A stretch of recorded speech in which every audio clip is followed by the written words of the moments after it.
I believe in Christ, but I never said I was Christian.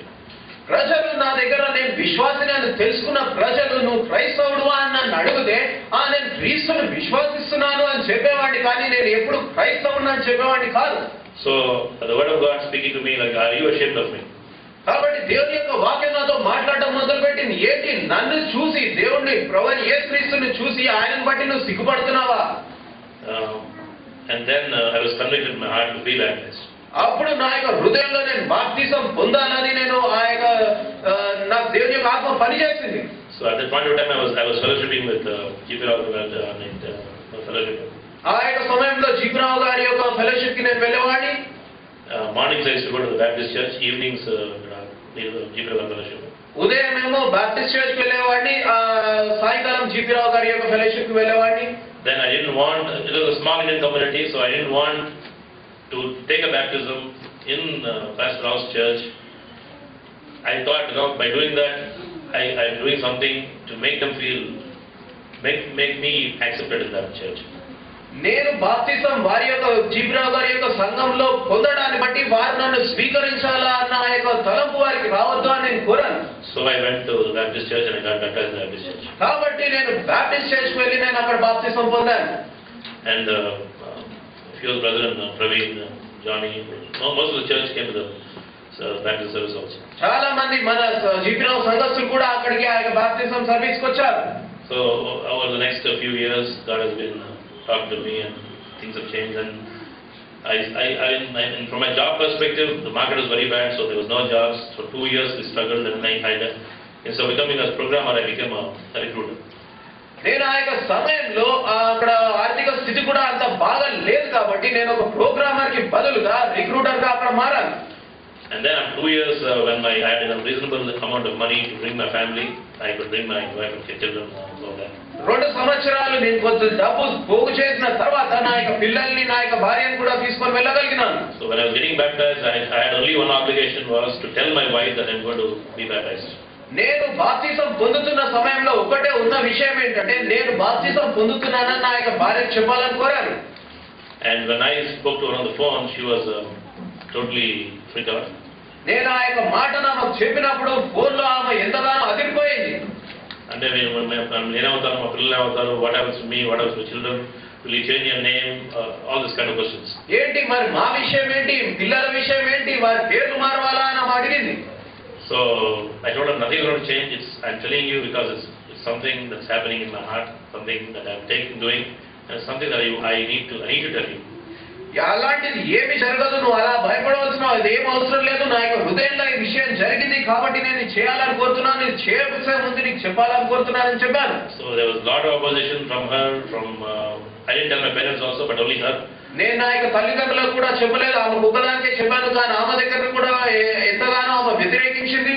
But still I went ahead and got baptized. అయినను నేను వెళ్ళి బాప్తిసం పొందాను. And 2 years later, 2 సంవత్సరాల తర్వాత my wife and kids came and joined me. నా యొక్క భార్య పిల్లలు కూడా నా దగ్గరికి వచ్చారు. Then slowly they started coming along because I was going to the church. If they didn't come, I was still going to the church. తర్వాత వాళ్ళు రానప్పుడు కూడా నేను అక్కడ సంఘానికి వెళ్తూ ఉండేవాడిని. So they started coming along with me. తర్వాత ఇక నాతో వారు వచ్చేవారు. Then the church started accepting them, meeting them, talking to them. సంఘం కూడా వారితో కలవటము, వారితో మాట్లాడటం మొదలు పెట్టింది. And Pastor G.P. Rao, I didn't know, but later on I knew, was from the very second, from the 1 year after they came, Pastor G.P. Rao started doing a Bible study with my wife every day. Pastor G.P. Rao గారు ప్రతిరోజు కూడా వారు వచ్చిన సంవత్సరం తర్వాత ప్రతిరోజు కూడా వారితో బైబిల్ స్టడీ చేసేవారు. అది నాకు తెలియదు ఇంతకుముందు. Then after 3 years, my wife accepted Christ. తర్వాత 3 సంవత్సరాల తర్వాత నా భార్య కూడా ప్రభువుని అంగీకరించింది. And she took baptism. ఆమె బాప్తిసం పొందింది. That is when I had my third child as a daughter in the US. అప్పుడు US లో 3వ కుమార్తె నేను అక్కడ పొందగలిగాను. And every time you have a child, your parents come to, your in-laws, or somebody comes to help. ప్రతిసారి నీకు ఆ యొక్క పిల్లలు పుట్టినప్పుడు ఎవరో ఒకరు సాయం చేయడానికి బంధువులు వస్తారు. So when you go to America in an American flight, you see only old people. అమెరికాలో చూసినట్టయితే అమెరికా ఫ్లైట్ లో ఎప్పుడు చూసినా కూడా చాలా మంది వృద్ధులే ఉంటారు. All of them are going to help the children to have deliveries or something. ప్రతి వారు కూడా వారి యొక్క పిల్లలకు అక్కడ ప్రసవంలో సాయం చేయడానికి వెళ్తారు. So my in-laws came and they were visiting us. At the same time, my wife happened to have a delivery. మా యొక్క బంధువులు మాకు సాయం చేయడానికి వచ్చారు. అదే సమయంలో మా యొక్క భార్య కూడా delivery జరుగుతుండింది. Before that, before 1 month or 2 months before the delivery, there was a prayer summit. ఆ యొక్క డెలివరీకి ముందు 1-2 నెలల ముందు ప్రేయర్ సమిట్ ఉండింది. So we went to the prayer summit. ఆ యొక్క కూటానికి మేము వెళ్ళాము. My in-laws also came to the prayer summit. మా యొక్క బంధువులు కూడా మాతో వచ్చారు. During which my father-in-law was, he accepted Christ. ఆ యొక్క సమయంలో మా మామగారు కూడా ప్రభువైన యేసుక్రీస్తును అంగీకరించారు. And then they came back here after 1.5 years. He took baptism in Hyderabad. తర్వాత సంవత్సరంన్నర తర్వాత ఆయన హైదరాబాద్ లో బాప్తిసం పొందాడు. That is briefly of what is happening in my life. నా యొక్క జీవితంలో జరిగింది చాలా క్లుప్తంగా చెప్పాను. Bottom line is God has been very faithful. Every need, every desire, every delight of my heart was taken care. చివరిగా చెప్పాలంటే ప్రభు ఎంతో నమ్మకస్తుడుగా నా పట్ల ఉండినాడు. నేను ఏదైతే ఆలోచించానో, ఏదైతే ఆశించానో ప్రతి ఒక్కటి ఆయన చూసుకున్నారు. I don't like saying God has given me cars and money and even recently a green card and so many material benefits. దేవుడు నాకు కార్లు ఇచ్చాడు, డబ్బు ఇచ్చాడు, ఇప్పుడు ఇంత కొద్ది సమయం ముందే గ్రీన్ కార్డ్ కూడా ఇచ్చాడు అని ఇవన్నీ చెప్పడం నాకు ఇష్టం లేదు. But కానీ honestly, God gave me all those things. నిజంగా చెప్పాలంటే దేవుడే అవి నాకు ఇచ్చాడు. And now in my heart, one word keeps on stinging me. That is, much is given, much is required of you. ఒక్క విషయం నా యొక్క జీవితంలో ఎప్పుడు నా యొక్క హృదయంలో పలిగే ఒక మాట ఏంటంటే, ఎక్కువగా నీకు ఇవ్వబడింది, ఎక్కువగా నీ దగ్గర నుండి ఆశిస్తున్నారు. That's a brief story of me. I'm here, this visit I'm here in Hyderabad. 3 months back I got my green card. 3 నెలల ముందే నాకు ఆ యొక్క గ్రీన్ కార్డ్ వచ్చింది. In 10 years, this is the first time I'm coming in Ease and Freedom. In Ease and Freedom. And first time I'm coming in Freedom. 10 సంవత్సరాల తర్వాత నేను ఇక్కడ స్వేచ్ఛగా వస్తున్నాను. And my greatest desire this time is to reach out to my family, my parents, my sisters, my in-laws, my relatives. It's a big family, maybe 10-12 families around. I want to reach out to them. నాకు ఇప్పుడున్న గొప్ప ఆశ ఏంటంటే, నాకున్న పెద్ద కుటుంబం 10-12 కుటుంబాలు కలిసి ఉంటున్నాయి. ఆ యొక్క కుటుంబాలను, నా యొక్క బంధువులను నేను ప్రభు దగ్గర తీసుకొని రావాలని. So I'm sure none of them, most of the Hindus, they're not Orthodox. Most of the Hindus don't mind Christ as one more God. హిందువుల్లో చాలా మందిని చూసినట్లయితే ప్రభువైన యేసుక్రీస్తును కూడా ఇంకొక దేవుడిగా వాళ్ళు స్వీకరించడానికి ఏమాత్రం వెనుకాడరు. But to experience, they until they experience, they will not realize that He is the only God. కానీ వారు అనుభవపూర్వకంగా దాన్ని ఆస్వాదిస్తే తప్ప ఆయనే నిజమైన దేవుడు అని వారు తెలుసుకోలేరు. And the experience which is faith can come only from the Word of God. ఆ యొక్క అనుభవపూర్వకమైన ఆ యొక్క అనుభవం అనేది దేవుని యొక్క విశ్వాసం ద్వారా, దేవుని యొక్క వాక్యం ద్వారానే అది రాగలుగుతుంది. So I'm praying about that, and this coming Saturday we have arranged a gospel meeting in my house. కాబట్టి దాని గురించి మేము ప్రార్థిస్తూ ఉన్నాము. ఈ యొక్క శుక్రవారం గాస్పెల్ మీటింగ్ మా యొక్క ఇంట్లో మేము ఏర్పరిచి ఉన్నాము.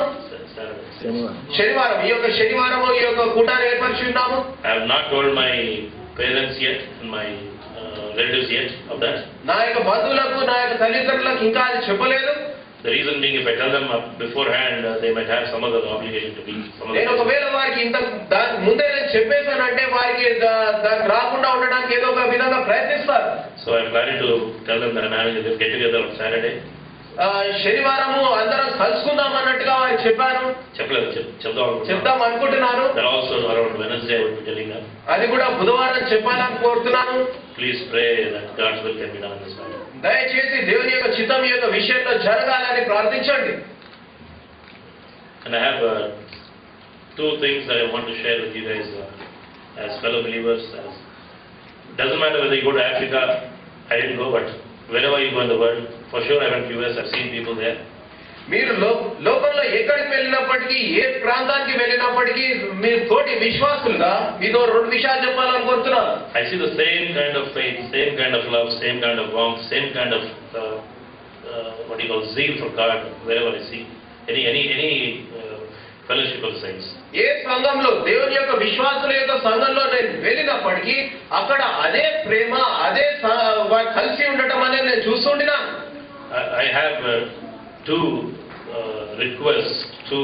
I cannot suggest anything to anybody here because all of you are more well versed more mature, more faithful, more fruitful than I am. నాకంటే ఎక్కువగా అనుభవజ్ఞులుగా, ఎంతో వాక్యంలో తెలిసిన వ్యక్తులుగా, అనుభవం కూడా ఎక్కువ కలిగి ఉన్న వారుగా ఇక్కడ చాలా మంది ఉన్నారు. కాబట్టి నేను మీకు ఆ సలహా ఇయ్యలేను. Then my prayer to you is, కానీ నేను మీతో విజ్ఞాపన చేస్తున్నది ఏంటంటే, exhibit forgiveness. You have to exhibit forgiveness. మీరు క్షమించడం అనేది అది చూపించడం మొదలు పెట్టాలి. It's not about this congregation. ఈ యొక్క సంఘం గురించి కాదని, but God has put in my heart this burden to reach out to people, any group, anywhere, wherever I go. నేను ఎక్కడ వెళ్ళినప్పటికీ కూడా ఈ యొక్క విషయాన్ని చెప్పాలని కోరారు. That when can you forgive somebody? ఎప్పుడు నువ్వు వేరే ఒక వ్యక్తిని క్షమించగలవు? When they offend you, when they make a mistake, when they offend you. వారు మిమ్మల్ని బాధ పెట్టినప్పుడు. So forgiveness is a gift. It's a fruit. It's a gift. We have to exhibit it. We have to practice it. If not, our testimony is meaningless. క్షమించడం అనేది మన యొక్క జీవితంలో మనం చేయడం మొదలు పెట్టాలి. ఒకవేళ మనం ఒకరిని క్షమించలేకపోతే మన యొక్క సాక్ష్యం అనేది అది వృధా. And we can only forgive people when they offend us, when they hurt us, when they do wrong to us. మనం ఒక వ్యక్తిని ఎప్పుడు క్షమించగలం? ఎప్పుడైతే వారు మనకు విరోధంగా ఏదైనా తప్పు చేసినప్పుడే మనం వారిని క్షమించగలం. Pray for the elders in the church. Please pray for the elders in the church. They sacrifice a lot. Pray for the elders in the church. సంఘంలో ఉన్న పెద్దవారి గురించి ప్రార్థించండి. వారు ఎంతగానో త్యాగం చేస్తున్నారు. When a man stands here on the dais, people watch him, people see him, people judge him.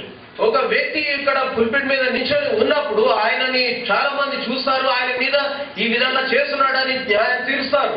The word of God is very clear. కానీ దేవుని యొక్క వాక్యం ఎంతో స్పష్టంగా ఒక విషయం చెప్తుంది. For all have sinned and fallen short of the glory of God. ప్రతి ఒక్క పాపం, for all have sinned, అందరూ కూడా పాపం చేశారు and fallen short of the glory of God. దేవుని యొక్క మహిమతో చూసుకున్నట్లయితే చాలా మంది కూడా చాలా తక్కువ మెట్టులో ఉన్నారు.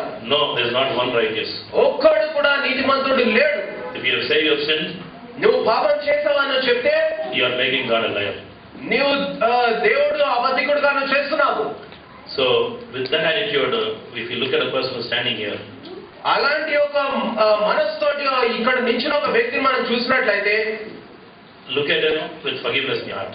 నీ యొక్క హృదయంలో ఆయన క్షమించే స్వభావంతో ఆయన చూడండి. Because when we see a person, when we judge a person, he always falls short.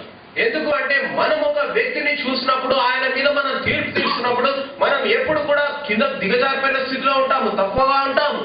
And you have to, as a church, every individual person has to pray for the elders and the leaders of the church. ఒక సంఘంగా ప్రతి ఒక్కరు కూడా సంఘ పెద్దల గురించి, వృద్ధుల గురించి మనం ప్రార్థించాలి. And when they are weak, we need to uphold them in our prayers. వారు బలహీనంగా ఉన్నప్పుడు మన యొక్క ప్రార్థనలో వారిని ఎత్తిపట్టాలి. And that my voice, if it is offensive, please forgive me. My intention is not to tell you anything to this place or anywhere, but this is in my heart. In US and other places I'm going to go, that God is telling me forgiveness has to be spoken, forgiveness has to be given, forgiveness is the name of the game. ఈ యొక్క మాటలు ఎవరికైనా నొప్పించినట్టుగా అనిపిస్తే నన్ను క్షమించండి, ఈ యొక్క సంఘాన్ని ఎత్తి చూపించాలన్నట్టుగా కాదు. కానీ నేను ఎక్కడ వెళ్ళినా, యుఎస్కి వెళ్ళినా, ఇంకెక్కడ వెళ్ళినా ఈ యొక్క మాటలు చెప్పాలని కోరుతున్నాను.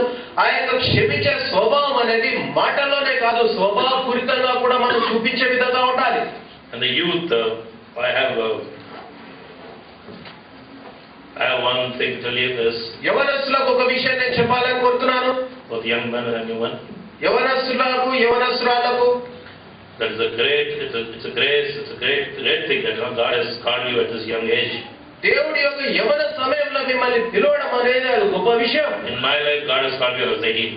నా యొక్క జీవితంలో ప్రభు నేను 18 సంవత్సరాలు ఉన్నప్పుడు నన్ను పిలిచారు. Today I'm 42. ఇప్పుడు నేను 42 సంవత్సరాలు నాకు. And I don't think I've been very fruitful.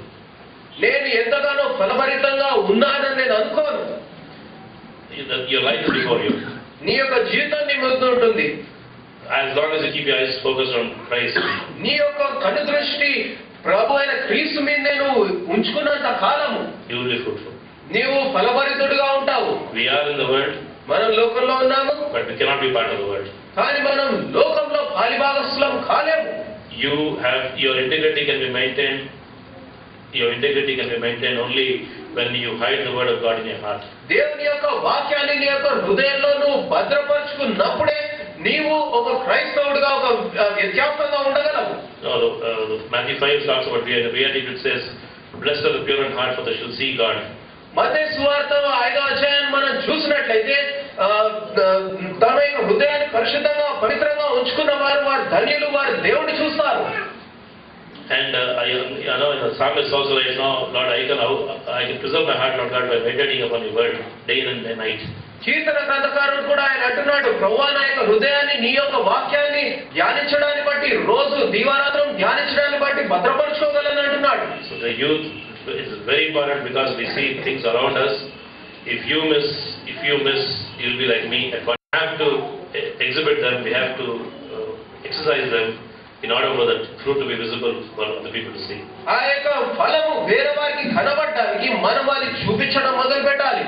The love, the joy, the peace, ఆ యొక్క ప్రేమ, ఆ యొక్క సంతోషము, సమాధానము, the patience, gentleness, ఆ యొక్క సాత్వికము, ఆ యొక్క ఓర్పు. We are not like that. We are not made like that, but we need to exhibit those. అవి దాంతో మనం చేయబడలేదు, కానీ మనం అది చూపించాలి. So please keep your eyes focused on God. The youth is the heartbeat of our congregation. You are the people that these people are praying for. You are the future of this generation, next generation. కాబట్టి యవనస్తులు మీ గురించి ఈ యొక్క గుంపంతా కూడా ప్రార్థన చేస్తుంది. మీరే ఈ యొక్క రాబో దినాల్లో ఈ యొక్క సంఘంలో వ్యక్తులు. We cannot talk about revivals which happened in 18th century or 19th century, 14th century. Every generation needs its own revival. 18వ సంవత్సరంలో జరిగిన ఆ యొక్క ఉద్యమము, 17వ సంవత్సరము, 19వ సంవత్సరంలో జరిగిన ఉద్యమం గురించి మాట్లాడడం కాదు. ప్రతి రోజు ప్రతి ఆ యొక్క సంఘంలో ఆ యొక్క ఉద్యమం అనేది జరగాలి. So it is your responsibility that you pray from today that Lord may do a great thing in your midst. దేవుడు మీ మధ్యలో గొప్ప కార్యం చేయనట్లుగా మీరు ఆ యొక్క ప్రార్థన చేసే బాధ్యత మీకుంటున్నది. So I take leave from you. Please pray for me, for my family, and also for the fellowship in US, Little Flock Fellowship. దీన్ని నేను ముగిస్తున్నాను.